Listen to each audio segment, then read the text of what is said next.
We now come to the motions relating to the United Kingdom's withdrawal from and future relationship with the European Union. I inform the House that I have selected the following motions for decision by recorded vote. Motion B, in the name of Mr. John Barron. Motion D, in the name of Mr. Nicholas Bowles. Motion H, in the name of Mr. George Eustace. Motion J, in the name of Mr. Kenneth Clarke. Motion K, in the name of the Leader of the Opposition. Motion L, in the name of Joanna Cherry.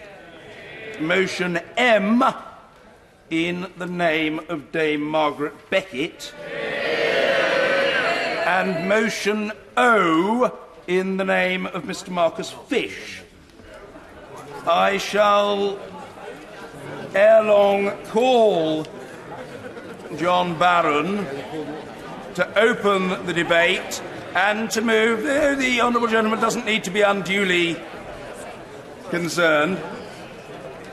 And he will do so by moving his motion, motion B, colleagues, please, with which it will be convenient to debate all other selected motions on the order paper. Debate may continue until 7 p.m.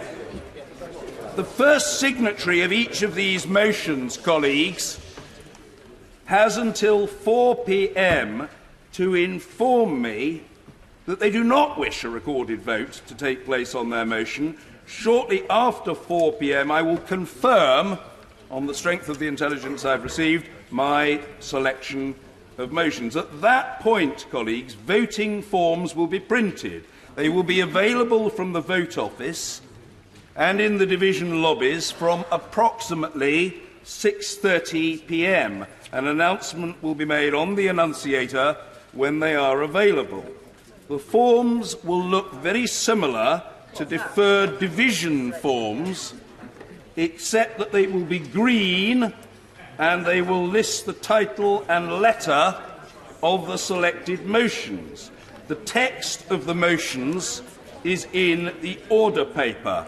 Moreover, I hope it will be judged to be for the convenience of the House, and it has been requested of me, that large numbers of copies of the order paper will be available in the division lobbies. The voting period is expected to start shortly after 7 p.m. and will last for half an hour. During that time, I will suspend the House. The annunciator will display the end time of the voting period.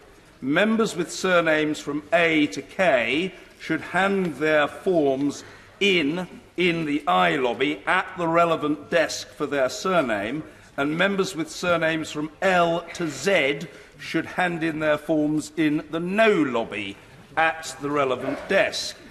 As with deferred divisions, members may not vote aye and no to the same motion.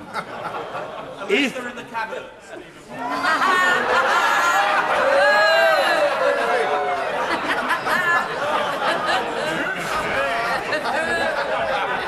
I shall not respond to that disorderly heckle. However, if that were to happen, what I have just counselled should not, the vote would not be counted. As with deferred divisions, members may not hand in forms on behalf of other members. Each member must hand in his or her own form. Members with proxy votes in operation will need to get their nominated proxy to hand in their form. A short note is being made available in the vote office confirming these arrangements. I will announce the results in the chamber as soon as they're ready, which will certainly not be before the conclusion of proceedings on the statutory instrument relating to exit day. The results of the votes will be published in the same way as deferred divisions on the Commons Votes website and app, and in Hansard showing how each honourable member voted on each motion. Colleagues, last Monday, the 18th of March, I made a statement to the House explaining the standard which would have to be reached for me to allow another so-called meaningful vote under the statutory framework provided in the EU Withdrawal Act 2018. I cited page 397 of Erskine May and concluded that a proposition which is the same, or substantially the same, may not be brought forward again during the same parliamentary session. This Monday, the 25th of March, in the course of answering questions following her statement, the Prime Minister accepted this constraint, saying that, and I quote, "I am very clear about the strictures that Mr. Speaker gave when he made his statement last week, and were we to bring forward a further motion to this House, we would of course ensure that it met the requirements he made." I understand that the Government may be thinking of bringing meaningful vote 3 before the House either tomorrow or even on Friday, if the House opts to sit that day. Therefore, in order that there should be no misunderstanding, I wish to make clear that I do expect the Government to meet the test of change.